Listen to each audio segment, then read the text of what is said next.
Shalom, selamat pagi Bapak Ibu Saudara, jemaat Tuhan yang ada di rumah. Selamat kita berjumpa kembali dalam ibadah kita pagi hari ini. Saya percaya kita semua dalam keadaan baik, sehat. Itu semua bukan karena kuat gagah kita Bapak Ibu, tapi semuanya karena anugerah, kasih setia Tuhan yang memimpin langkah-langkah kehidupan saya dan saudara. Kita akan datang kepada Tuhan, menyembah dan memuji Tuhan. Kita mau bersyukur buat kebaikan Tuhan pada pagi hari ini. Terima kasih Bapak, kami bersyukur.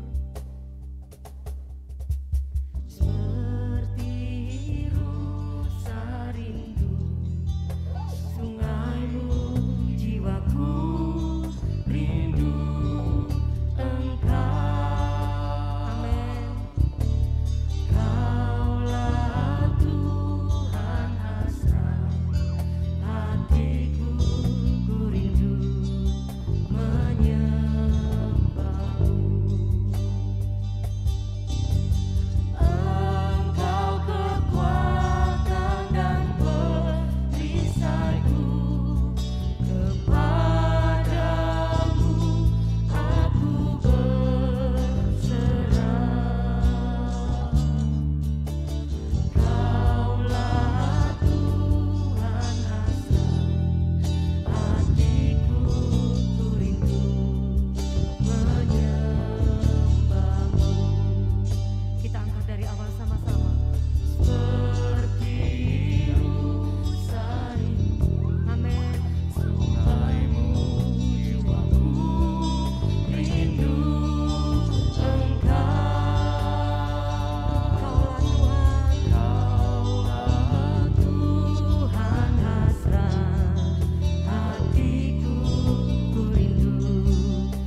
boleh melewati masa-masa sulit.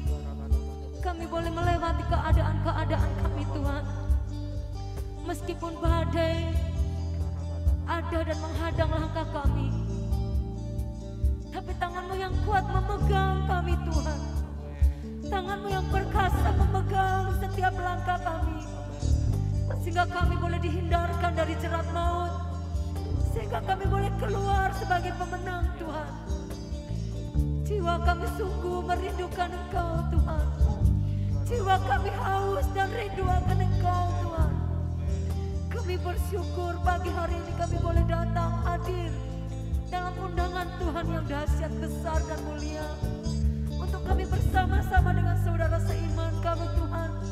Untuk kami boleh datang menyembah dan memuji Engkau. Kami bersyukur Tuhan, kami bersyukur. Kami siapkan hati kami menjadi tanah yang subur, untuk kami boleh mendengar kebenaran firman-Mu. Pada pagi hari ini urapi pendengaran kami Tuhan. Urapi pikiran kami Tuhan. Agar supaya kebenaran yang kami terima, yang kami dengar, boleh kami terus bertumbuh di dalamnya Tuhan. Terima kasih Tuhan Yesus, terima kasih Bapa Allah Roh Kudus. Jiwaku merindukan-Mu, Kau Allah yang hidup. Jiwaku haus kepadamu, Kau Allah yang hidup. Sekali lagi, jiwaku haus, jiwaku merindukan-Mu, Kau Allah yang hidup.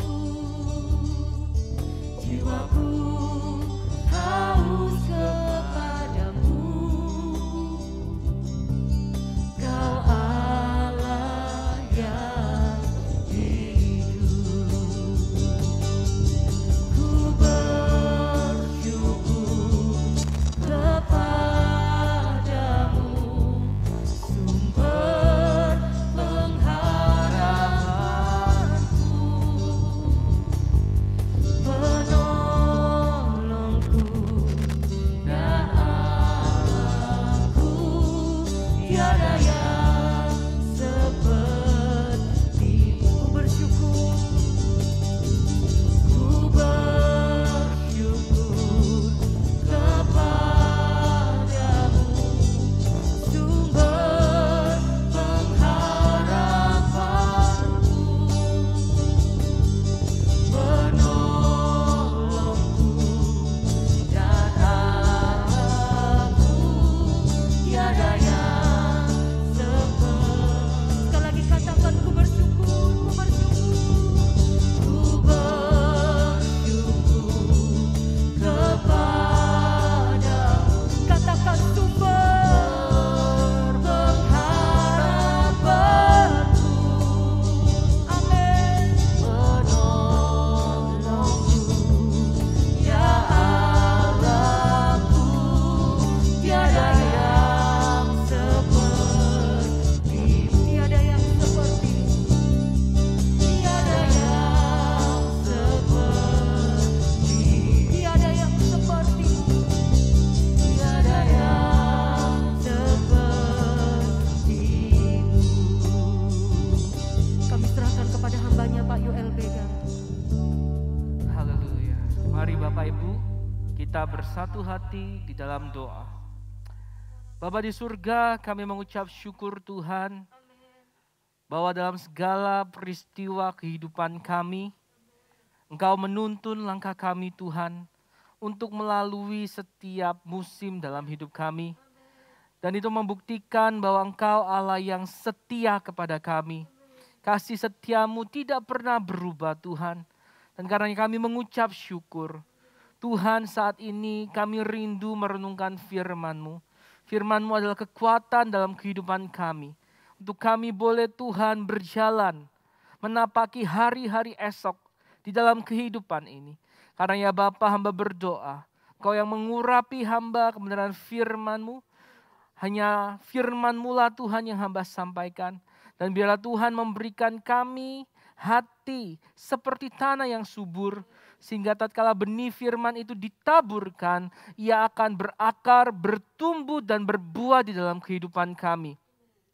Roh Kudus yang menuntun kami agar kami dapat mengerti, memahami, dan melakukan kebenaran firman Tuhan. Kami berdoa Tuhan, Tuhan yang membuat jalannya pemberitaan firman Tuhan ini baik dari awal hingga akhirnya.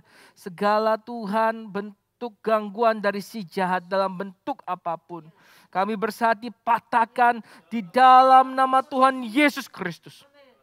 Dalam nama Tuhan Yesus. Kami siap Tuhan menerima kebenaran firman-Mu. Dalam nama Tuhan Yesus Kristus Allah yang hidup itu kami berdoa. Amin. Shalom Bapak Ibu. Saya ucapkan shalom bagi kita semua. Apa kabarnya? Dahsyat. Amin. Saya percaya kita semua tetap ada di dalam perlindungan Tuhan, dalam pemeliharaan Tuhan. Dan ini menunjukkan betapa Tuhan itu baik di dalam kehidupan kita. Yang percaya katakan amin. Nah, mari Bapak Ibu kita hari ini membuka kitab Mazmur. Saya ajak kita untuk melihat betapa baiknya Tuhan kita dan karenanya kita wajib mengucap syukur. Hari ini dengan segala perkara, kondisi yang kita alami dalam kehidupan ini, apakah kita masih dapat mengucap syukur kepada Tuhan? Nah, Mazmur pasal 107, mari kita buka. Ayat yang pertama, dikatakan seperti ini Bapak Ibu. Bersyukurlah kepada Tuhan sebab Ia baik. Bahwasanya untuk selama-lamanya kasih setianya. Bapak Ibu kalau kita lihat ayat ini, kata kasih setianya, kasih setia Tuhan dalam bahasa Ibraninya menggunakan kata hasdo. Hasdo ini Bapak Ibu dalam bahasa Inggris diartikan sebagai covenant loyalty. Jadi Tuhan kita itu dikatakan baik. Mengapa? Karena dia punya covenant loyalty. Kasih setia yang dalam bahasa Indonesia digambarkan dengan kasih setia.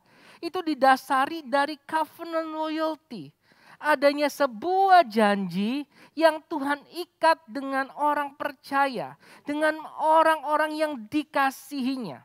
Sehingga kalau enggak membuat, tidak melakukan janji itu, maka Tuhan melanggar janjinya sendiri. Jadi karena Ia sudah berjanji, Ia sudah memutuskan, maka Ia tidak akan berubah mengasihi orang yang dikasihinya. Dan itu dikatakan selamanya. Kalau Anda percaya Bapak Ibu, kita adalah orang-orang yang dikasihi Tuhan. Kita wajib mengucap syukur kepada Tuhan. Karena Tuhan dikatakan itu baik. Kasih setianya yang didasari dari janjinya itu, Ia pertahankan selama-lamanya. Dan Mazmur ini mengajak kita untuk mengucap syukur. Kita akan lihat Bapak Ibu, banyak hal yang dialami oleh orang-orang yang dikasihi Tuhan. Tidak selamanya jalannya mulus. Dan karenanya kita akan lihat ayat 2 berkata seperti ini.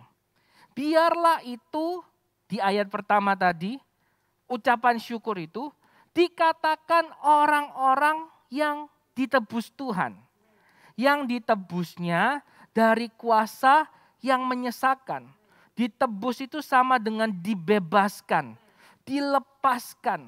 Kuasa yang menyesakan dalam terjemahan lain dapat dikatakan dari musuh. Dari keadaan yang penuh sengsara. Dari tangan orang yang mengikat kita. Jadi Tuhan yang baik itu dapat membebaskan kita dari kondisi kita yang sengsara. Dari kondisi kita yang penuh derita. Hari ini Bapak Ibu, apa yang menjadi kondisi yang membuat Anda sengsara? Apa yang menjadi kondisi yang membuat Anda tersiksa? Yakin bahwa Tuhan itu sanggup menebus. Tuhan yang mengasihi Anda dan saya sanggup membebaskan kita. Sanggup melepaskan kita dari kondisi-kondisi yang membuat kita sengsara. Nah, Mazmur pasal 107 ini menggambarkan ada 4 kondisi orang yang mengalami permasalahan di dalam kehidupannya. Saya akan membacakan mulai ayat 4. Ini yang pertama Bapak Ibu. Ayat 4 kondisi orang pertama dikatakan seperti ini. Ada orang-orang yang menggembara di padang belantara, jalan ke kota tempat kediaman orang tidak mereka temukan. Mereka lapar dan haus, jiwa mereka lemah lesu di dalam diri mereka. Orang pertama yang mengalami permasalahan adalah tipe orang yang sedang mencari. Dikatakan mereka mengembara di padang belantara. Mereka sedang berusaha mencari. Mencari apa? Jalan ke kota, tempat kediaman orang. Mereka mencari sebuah tempat yang dapat membuat mereka berlindung. Dapat membuat mereka beristirahat. Dalam pencarian yang kondisinya kita tidak tahu, tidak menentu. Dikatakan mereka tidak menemukan tempat peristirahatan. Apa yang terjadi ayat 5 berkata, mereka lapar, mereka haus, jiwa mereka lesu di dalam diri mereka. Orang ini sedang berusaha mencari sesuatu yang dapat membuat mereka tenang, nyaman, beristirahat, tetapi tidak menemukan. Ini orang yang pertama. Orang yang mengalami kesusahan dalam pencarian mereka Bapak Ibu. Dalam satu kondisi mereka menemukan keterbatasan. Mereka tidak menemukan apa yang mereka cari. Dan mereka menjadi lemah, lapar, haus. Mereka tidak berdaya. Dan penting dalam kondisi ini, apa yang mereka lakukan berikutnya menjadi menentukan kondisi yang akan mereka alami pada akhirnya. Dan ayat 6 berkata, maka berseru-serulah mereka kepada Tuhan. Oh, mereka berseru. Mereka menjerit kepada Tuhan. Cry out. Mereka berteriak, mengerang kepada Tuhan dalam kesesakan mereka. Apa yang Anda lakukan Bapak Ibu? Ketika Anda mungkin menjadi tipe orang yang pertama ini. Sedang mencari, tidak menemukan, dan Anda lelah. Apa yang Anda lakukan? Mazmur berkata ketika mereka berseru, mereka berteriak, menjerit kepada Tuhan dalam kesesakan mereka. Ayat selanjutnya berkata, dan dilepaskannya mereka dari kecemasan mereka. Nanti kalau kita pelajari Bapak Ibu, tipe-tipe yang lain juga seperti ini. Ada permasalahan, lalu apa yang mereka lakukan? Apa yang Tuhan lakukan, hasilnya apa.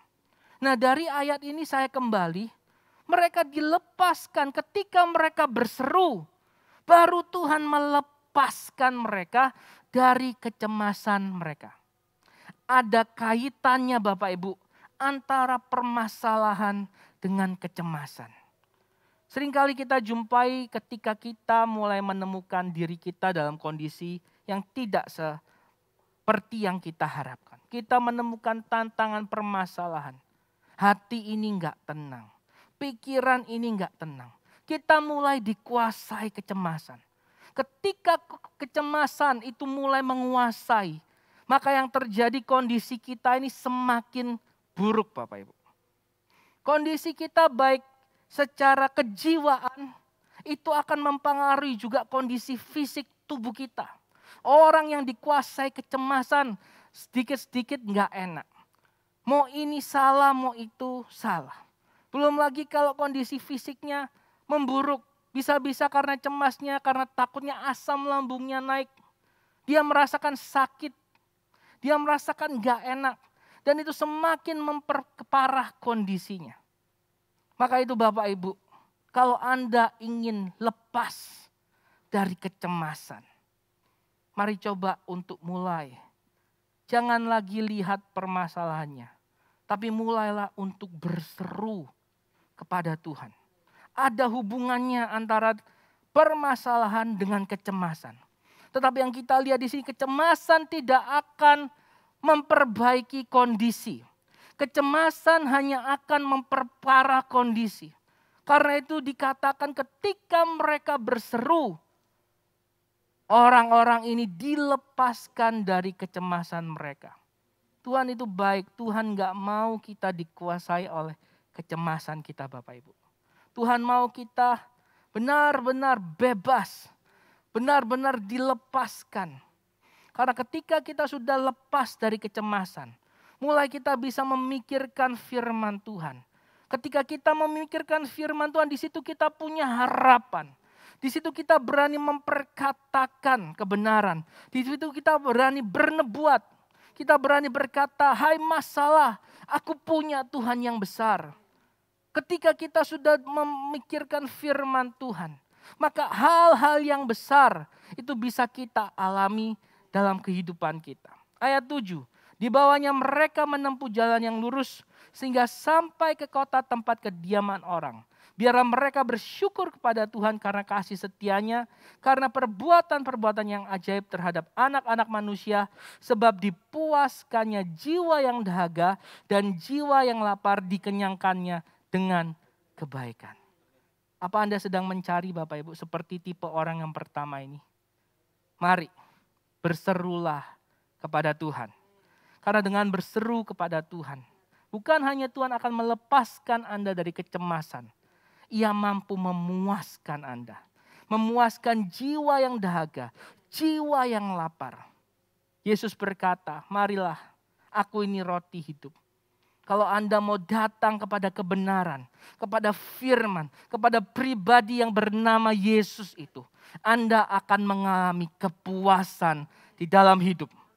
Yang kedua, tipe orang kedua yang dijelaskan dalam Mazmur ini adalah mulai ayat 10 Bapak Ibu. Dikatakan seperti ini. Ada orang yang duduk di dalam gelap dan kelam, terkurung dalam sengsara dan besi. Karena mereka memberontak terhadap perintah-perintah Allah dan menista nasihat yang maha tinggi.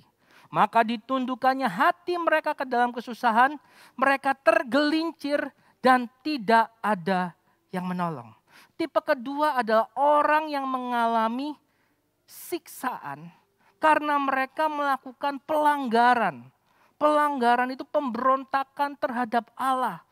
Dan mereka mulai menista nasihat yang maha tinggi. Nah, ini bahaya Bapak Ibu. Jangan sampai kita menjadi orang-orang yang mulai meremehkan firman Tuhan. Menghina firman Tuhan.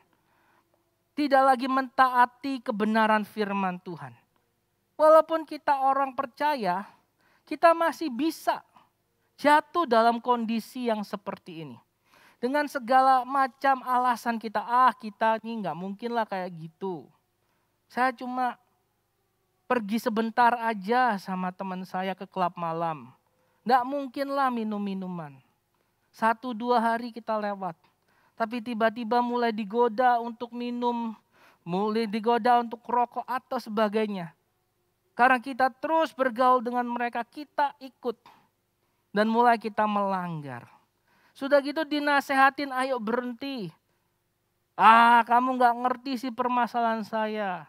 Alkohol itu membuat saya mulai tidak fokus sama permasalahan. Itu buat saya sedikit bebas, sedikit rileks.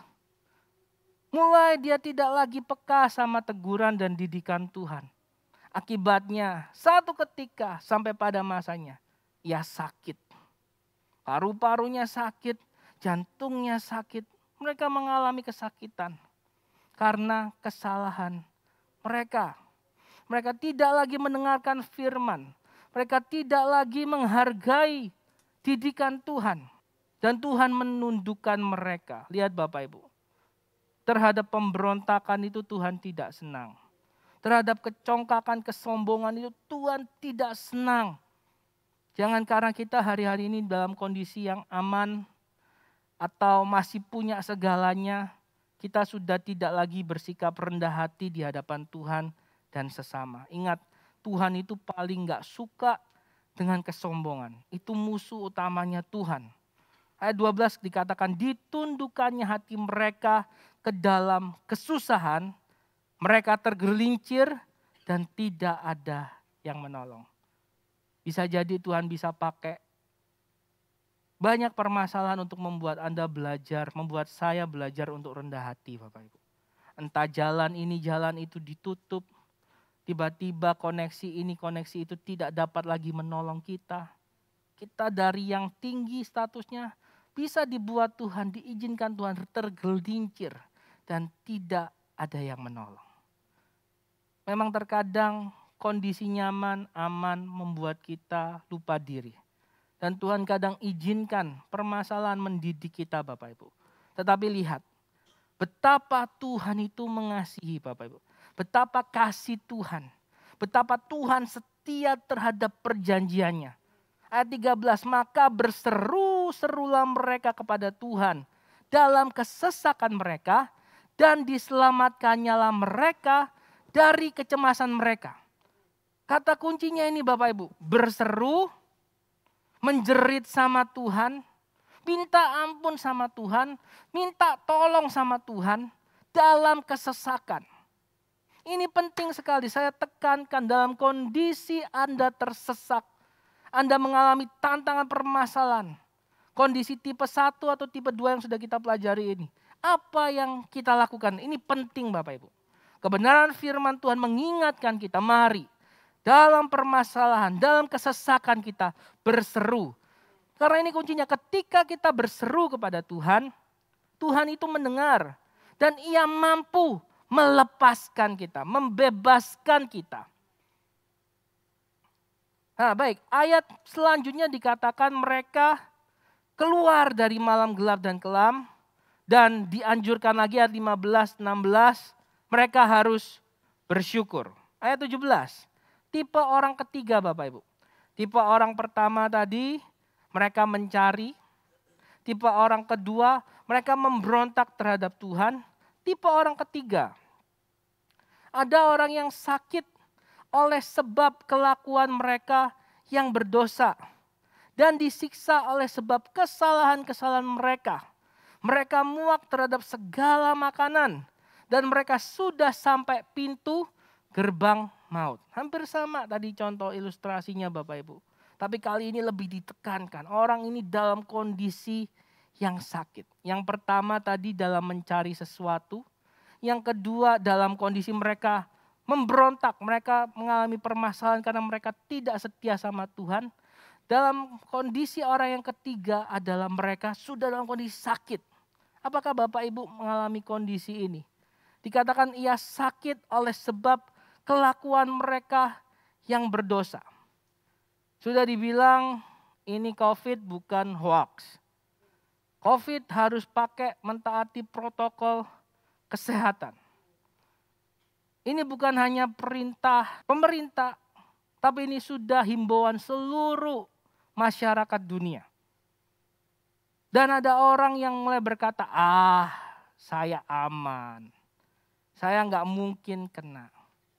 Tapi satu ketika Tuhan izinkan, ia kena. Karena dia nggak mau mengindahkan arahan. Dan dia mau mengindahkan nasihat. Dan karena itu ia sakit, yang ngalamin infeksi dan sebagainya, dikatakan disiksa oleh sebab kesalahan-kesalahan mereka. Akibatnya mereka muak terhadap segala makanan dan mereka sudah sampai pada pintu gerbang maut. Kadang penyakit yang akhirnya membuat kita berpikir, oh ini sangat berbahaya. Dan kita sudah merasa kita sudah dekat dengan maut. Oh kayaknya kita nggak selamat. Oh kayaknya sedikit lagi ini lewat. Mungkin kalau Anda cuma dikasih penyakit flu, batuk, pilek biasa, mungkin Anda nggak akan introspeksi diri. Mungkin kalau cuma sakitnya diare aja nggak akan introspeksi diri. Tapi terkadang ketika Anda sudah kena penyakit yang membuat Anda mulai sadar, Anda cemas, dikit lagi maut menjemput Anda mulai bisa introspeksi diri. Banyak orang ketika mengalami hal ini, merasa dia sudah dekat dengan maut, mereka mulai banyak mikirkan hal apa yang harus mereka lakukan Bapak Ibu. Tetapi kebenaran firman Tuhan kali ini kembali mengingatkan. Ayat 19. Maka berseru-serulah mereka kepada Tuhan dalam kesesakan mereka. Dalam keadaan yang sakit itu, dalam perjuangan menghadapi maut itu, mari berseru kepada Tuhan Bapak Ibu. Dan diselamatkannya mereka dari kecemasan mereka. Sekali lagi ada kaitannya dengan permasalahan yang kita alami dan kecemasan. Dan kita ingat Bapak Ibu, kecemasan tidak akan memperbaiki kondisi. Kecemasan hanya akan memperparah kondisi. Bukan hanya kejiwaan kita. Tiba-tiba kita tidak bisa tenang. Kita nggak bisa berpikir jernih.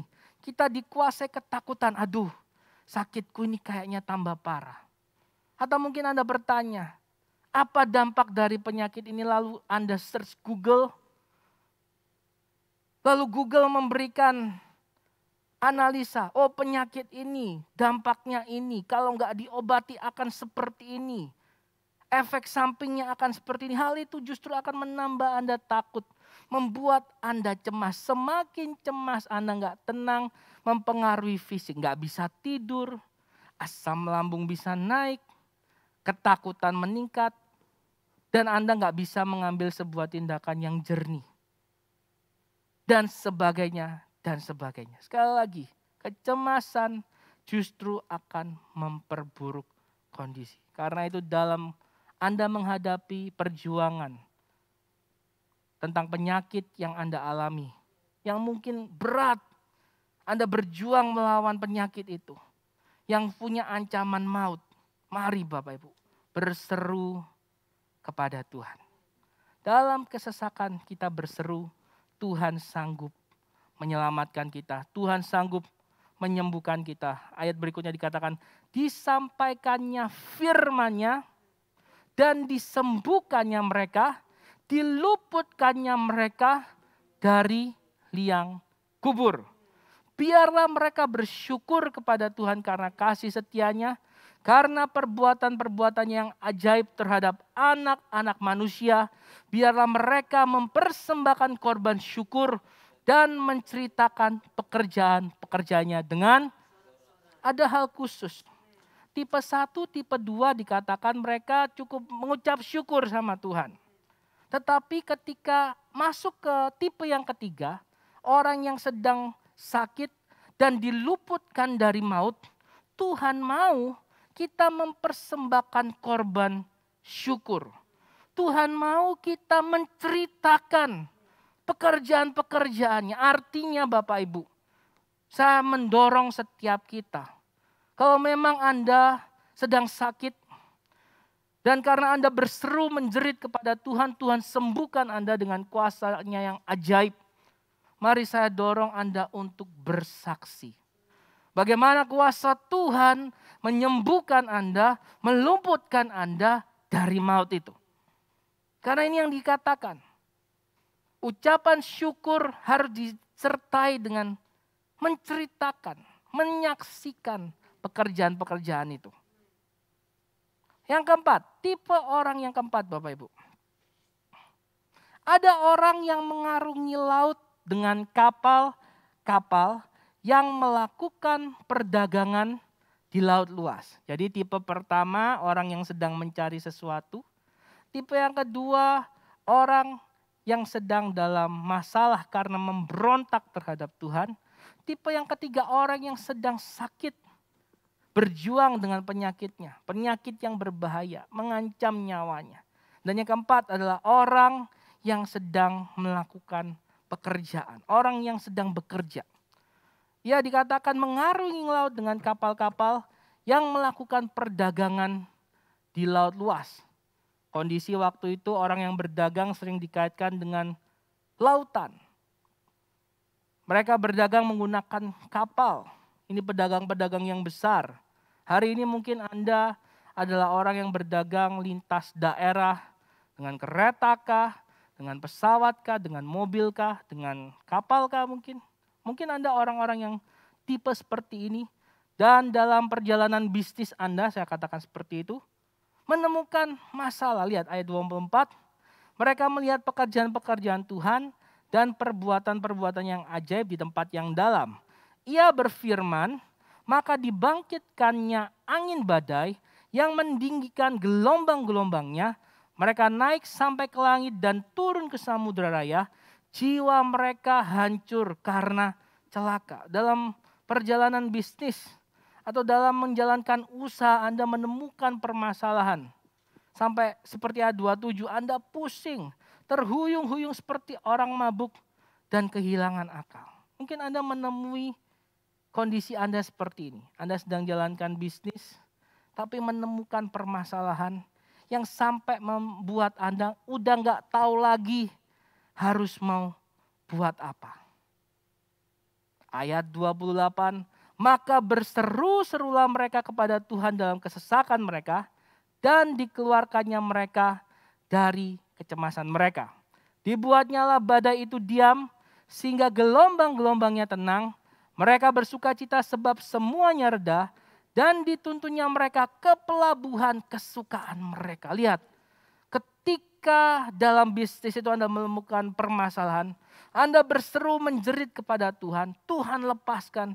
Tuhan akan tuntun Anda sampai ke pelabuhan yang membuat Anda bersukacita. Ketika Anda berseru kepada Tuhan, justru di situ Tuhan akan menuntun Anda ke hal-hal yang baik. Saya sangat diberkati oleh orang-orang yang menyaksikan betapa baiknya Tuhan memberkati bisnis pekerjaan mereka ketika mereka menemukan permasalahan di masa-masa pandemi ini. Ini menyaksikan bahwa Tuhan itu benar-benar berkuasa memelihara umatnya. Tuhan berkuasa memberkati usaha anak-anaknya.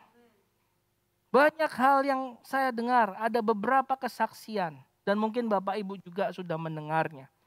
Dan mari bukan hanya menjadi cerita yang kita dengar. Tapi kalau kita mau aminkan, bahkan kita mau terapkan dalam kehidupan kita. COVID-19 ini memang membuat banyak lini kehidupan tersiksa Bapak Ibu, menderita. Mungkin itu juga berdampak dalam kehidupan pekerjaan, ekonomi Anda semua yang mendengar. Tapi kalau kita mau kembali kepada firman Tuhan, kita percaya Tuhan itu sanggup membebaskan, melepaskan kita. Kita akan melihat pemeliharaan Tuhan yang ajaib. Tuhan bisa bawa kita ke pelabuhan-pelabuhan yang indah. Ke tempat-tempat di mana kita bisa menjalankan usaha. Sumber-sumber berkat bisa Tuhan buka. Hal-hal yang mungkin kita gak pernah duga sebelumnya, Tuhan bisa sediakan bagi kita. Ingat, itu semua bukan karena kuat dan gagah kita. Tapi itu semua karena kasih setia Tuhan. Kasih setia Tuhan diibaratkan seperti covenant loyalty. Ia menjaga janjinya itu tetap utuh. Itu sebabnya Tuhan tidak pernah lupa. Itu sebabnya Tuhan tidak pernah berubah. Karena ia sudah berjanji. Ia sudah memutuskan. 4 tipe orang Bapak Ibu. Yang pertama adalah orang yang sudah mencari tetapi tidak menemukan. Mereka menjadi lemah. Tipe kedua orang yang memberontak sehingga ia mengalami permasalahan. Tipe ketiga orang yang sakit, sudah dekat dengan maut. Tipe orang keempat, orang yang sedang melakukan perjalanan bisnis tetapi menemukan permasalahan. Orang-orang ini menemukan permasalahan. Tetapi kuncinya Bapak Ibu, ketika mereka berseru, Tuhan melepaskan mereka dan Tuhan sanggup menolong bahkan memulihkan keadaan mereka. Saya tidak tahu Anda dalam kondisi yang seperti apa. Dari keempat tipe ini Anda yang mana. Tapi biarlah Anda ingat kuncinya Bapak Ibu. Dalam kesesakan kita berseru kepada Tuhan. Tuhan lepaskan kita. Dan ingat kecemasan tidak dapat memperbaiki kondisi. Karena itu mari sebisa mungkin kondisikan supaya Anda tidak dapat dikuasai oleh kecemasan. Sedikit kesaksian Bapak Ibu. Beberapa waktu yang lalu saya mengalami mengidap terjangkit COVID-19. Saya merasa fisik saya kuat Bapak Ibu. Jadi ketika oleh Dr. Ricky dianjurkan untuk rawat inap di rumah sakit, maka saya menganjurkan untuk papa dan mama saya yang juga terjangkit. Mereka lah yang diprioritaskan karena kamar rumah sakit juga terbatas. Saya berpikir bahwa saya nggak apa-apa. Orang tua saya yang dalam usia prioritas yang harus didulukan gitu. Tetapi mendekati hari di mana kita harus memutuskan siapa yang akan rawat inap di rumah sakit. Melalui saran Dr. Ricky, karena saya dianggap lebih punya gejala-gejala yang lebih berat, saya lah yang dianjurkan untuk masuk. Papa saya justru kondisinya baik. Yang harusnya masuk saya dan mama saya, itu anjuran dari Dr. Ricky. Singkat cerita, saya dan mama saya yang masuk. Bapak Ibu, ketika tanggal 6 kami harus urus segala sesuatunya untuk rawat inap. Hitungannya cuma jam Bapak Ibu. Jadi pagi kami datang, kondisi saya masih oke. Nunggu, agak siang, kondisi saya mulai rasa nggak enak Bapak Ibu. Singkat cerita, saya sudah mulai ngerasa jalan bentar aja ngos-ngosan. Saya udah mulai ngerasa nafas saya mulai nggak karuan. Badan saya lemas. Dan memang sudah dari 3 hari saya hilang penciuman dan indera perasa. Masuk kamar sekitar jam 3 sorean gitu. Malamnya Bapak Ibu, saya sudah ngerasa nafas saya udah sesak. Dan saya minta untuk pakai selang oksigen. Hitungannya hanya jam. Anggaplah 8 jam Bapak Ibu. Kondisi saya yang tadinya baik-baik saja, saya merasa saya ini cuma gejala ringan. Tapi hanya hitungan berapa jam saya sesak nafas dan harus menggunakan oksigen. Besoknya Bapak Ibu kondisi lebih parah. Saya batuk-batuk dan batuk itu sangat menyakitkan. Saya satu kamar dengan mama saya. Mama saya juga positif. Mama saya juga batuk-batuk, mama saya butuh istirahat. Dan saya merasa aduh Tuhan, saya ini kayaknya salah, kayaknya saya harus diisolasi sendiri. Dengan kondisi saya yang tambah parah ini, apalagi mulai keluar batuk-batuk ini, mama saya nggak bisa istirahat dengan tenang. Saya khawatir bahwa kondisi saya justru nggak akan membuat mama lebih bisa istirahat. Belum lagi saya itu jalan sedikit aja sudah ngos-ngosan. Saya ke kamar mandi harus ngatur strategi. Karena kalau mau ke kamar mandi harus lepas oksigen, selang oksigen. Dan itu dalam waktu sekejap saya sudah bisa lemes.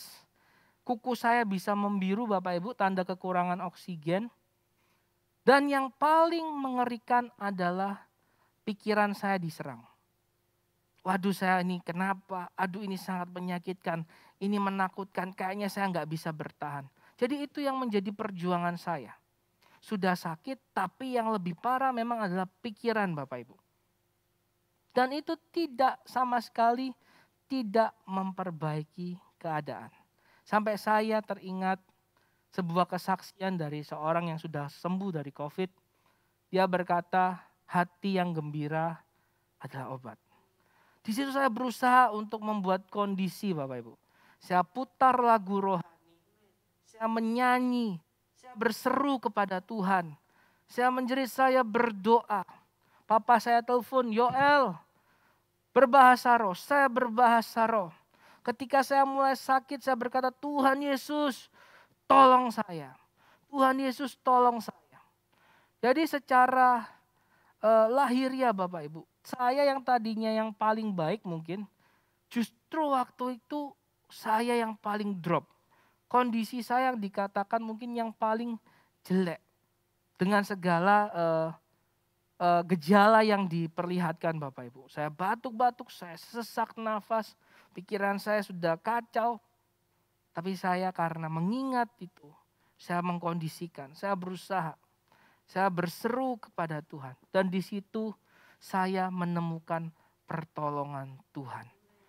Saya sempat tidak bisa tidur Bapak Ibu. Tetapi ketika mendengar lagu rohani, pikiran saya tenang, saya bisa beristirahat. Ingat Bapak Ibu, kecemasan gak memperbaiki.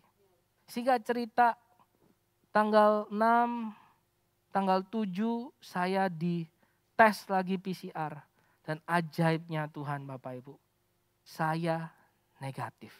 Saya yang paling parah, saya yang kemudian paling cepat dinyatakan negatifnya. Puji Tuhan, saya mengalami sebuah pengalaman pribadi dengan Tuhan. Ketika kita berseru dalam kesesakan kita, Tuhan itu mendengar dan Dia sanggup melepaskan. Banyak kesaksian Bapak Ibu, tapi mungkin tidak akan saya ceritakan semuanya dalam kesempatan ini. Yang saya ingin sama-sama kita perhatikan adalah ketika kita menemukan permasalahan, ingat Tuhan. Jangan buru-buru dikuasai kecemasan dan ketakutan.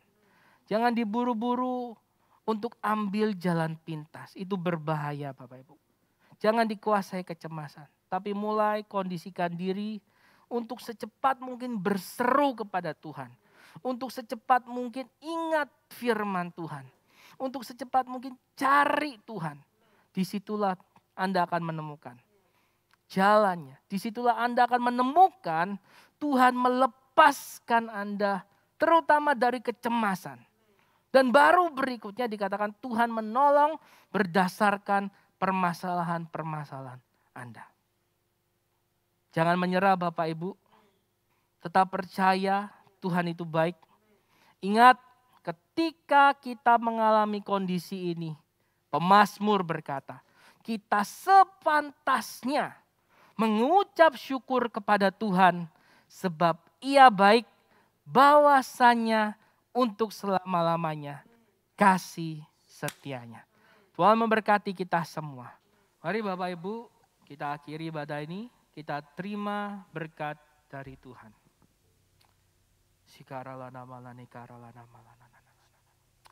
Kiranya berkat dari Allah Bapa kita di surga, kasih sayang dari Kristus Yesus Tuhan kita, serta kuat kuasa persekutuan dengan Roh Kudus, menuntun menyertai langkah kehidupan kita, mulai hari ini sampai Maranatha Kristus datang kedua kali.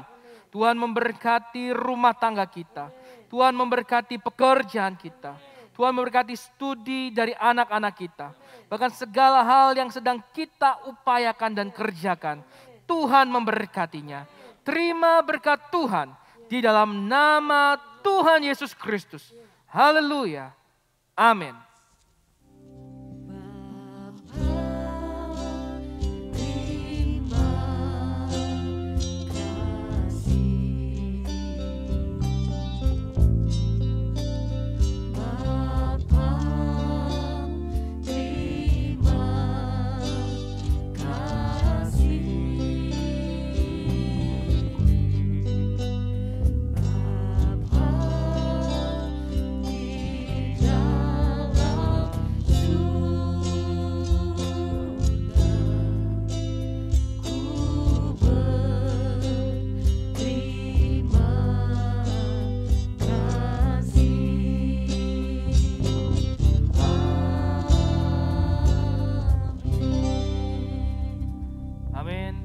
Selesai, Tuhan memberkati, sampai berjumpa di ibadah-ibadah selanjutnya. Bagaimana jemaat Tuhan? Saya percaya bahwa ibadah hari ini memberkati kita semua. Untuk informasi yang pertama, yaitu bagi jemaat Tuhan yang rindu untuk memberikan persembahan syukur, dapat diberikan pada rekening di bawah ini. Dan bagi jemaat Tuhan yang rindu untuk memberikan persembahan persepuluhan, dapat diberikan pada rekening di bawah ini. Sekian informasi pada hari ini. Sampai berjumpa pada ibadah selanjutnya. Tuhan Yesus memberkati.